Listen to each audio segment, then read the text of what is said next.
Halo semuanya, beberapa waktu yang lalu sudah keluar ya data mengenai penjualan dari seluruh mobil listrik yang ada di Indonesia,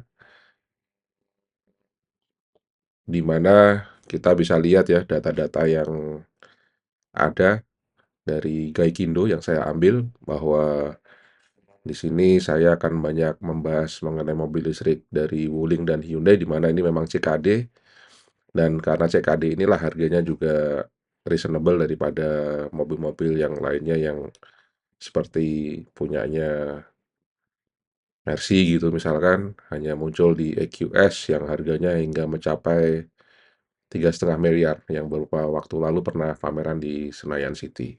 Menurut saya ya, akibat dari belum adanya kejelasan mengenai insentif ini, maka apapun yang dilakukan oleh Wuling terutama, itu tidak bisa mendongkrak seperti penjualan pada waktu bulan Februari. Kalau kita baca dari salah satu artikel di CNN bahwa mobil listrik di atas 300 juta itu hanya 0,1% warga Indonesia yang mampu membeli mobil tersebut dan bila diturunkan harganya di bawah 300 dan 200 juta, maka ada kemungkinan sekitar 13% masyarakat Indonesia yang bisa membelinya. Nah, terkait dengan hal itu, maka bisa kita lihat bahwa data-data yang tampil di sini mengatakan bahwa untuk penjualan dari Hyundai tidak ada pengaruhnya sama sekali, bukan tidak ada ya, tetapi ada walaupun sebenarnya ini lebih ke arah faktor dari suplai dari mobil ini sendiri yang memang sulit ya. Hyundai Ioniq 5 ini tidak banyak tersedia dan idennya masih juga cukup lama, di mana tidak ada penurunan yang signifikan dari sebelumnya datanya dari 234 menjadi 213 unit saja terjual, artinya hanya penurunan yang sedikit, tidak terlalu signifikan. Berbeda dengan Wuling yang dari bulan Februari di bulan Desember seharusnya di 2.100 menjadi puncaknya, kemudian drop menjadi 35 dan kemudian bulan berikutnya hanya 83 unit di bulan Februari 2023.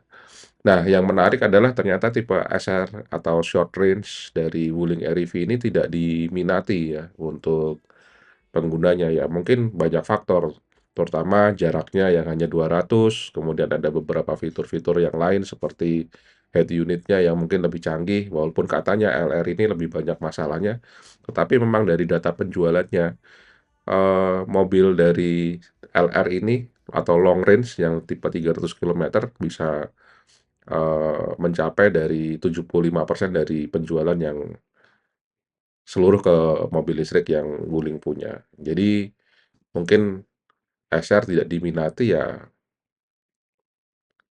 itu tadi penyebabnya. Dan yang paling krusial sebenarnya dari SR ini adalah cara mengecas dari mobil short range.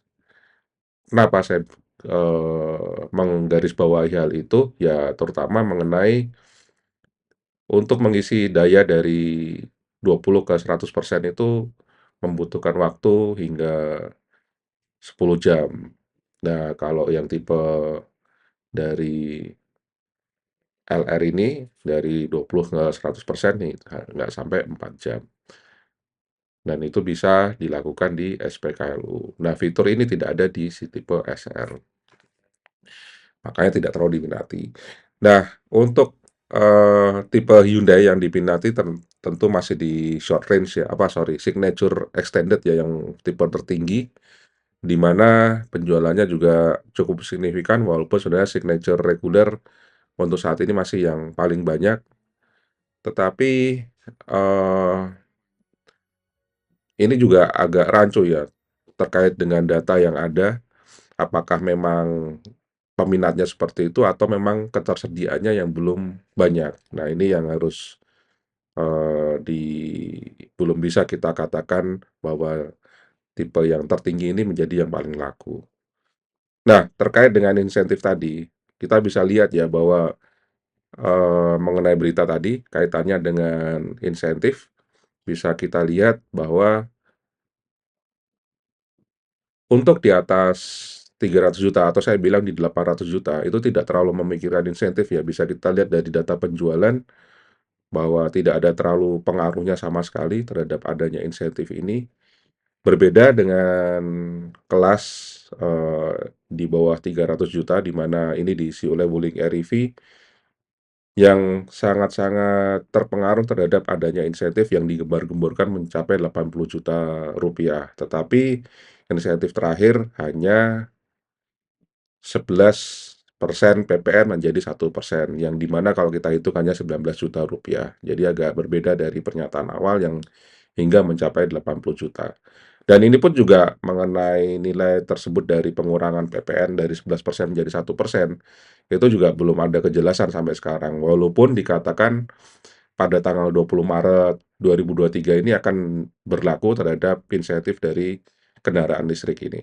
Tetapi kelihatannya konsep dari pemerintah ini banyak pada kendaraan untuk motor listrik, di mana mendapatkan insentif hingga 7 juta. Jadi kesimpulan dari insentif, selama belum ada kejelasan mengenai besaran insentif dan bagaimana skema yang akan diterapkan, maka kemungkinan besar ini akan berpengaruh terhadap penjualan Wuling ke depannya dalam beberapa bulan. Tapi apakah memang insentif tersebut yang menjadi kendala? Bisa saja ini mengenai kualitas atau memang kemarin hanya hype sesaat sehingga hype itu hilang, maka penjualannya juga sulit untuk mencapai seperti pada bulan Desember 2022. Untuk pasar konsumen di atas 800 juta, terutama mobil-mobil CBU sudah mulai di-delivery kepada para pelanggan seperti BZ4X, kemudian ada juga EQS dari Mercy, dan ada beberapa merek lainnya yang mulai dijual pada bulan Februari ini. Tetapi penjualannya tidak terlalu signifikan dibandingkan, mobil-mobil yang CKD. Kemudian untuk penjualan tahun 2023 ini sebenarnya sudah lebih baik daripada penjualan tahun 2021. Karena apa? Pada waktu tahun 2021 hanya terjual sekitar 600 unit, sedangkan pada tahun 2023 ini baru 2 bulan sudah melebihi penjualan tahun 2021. Artinya masih ada penetrasi pasar lagi yang akan menjadi ini lebih besar lagi. Ya tentunya mengenai insentif ini dari pemerintah seharusnya segera memutuskan bagaimana, apakah memang jadi atau tidak, sehingga penjualan mobil listrik bisa menjadi lebih baik lagi sesuai dengan target, yang sudah ya mungkin ditetapkan oleh pemerintah untuk bisa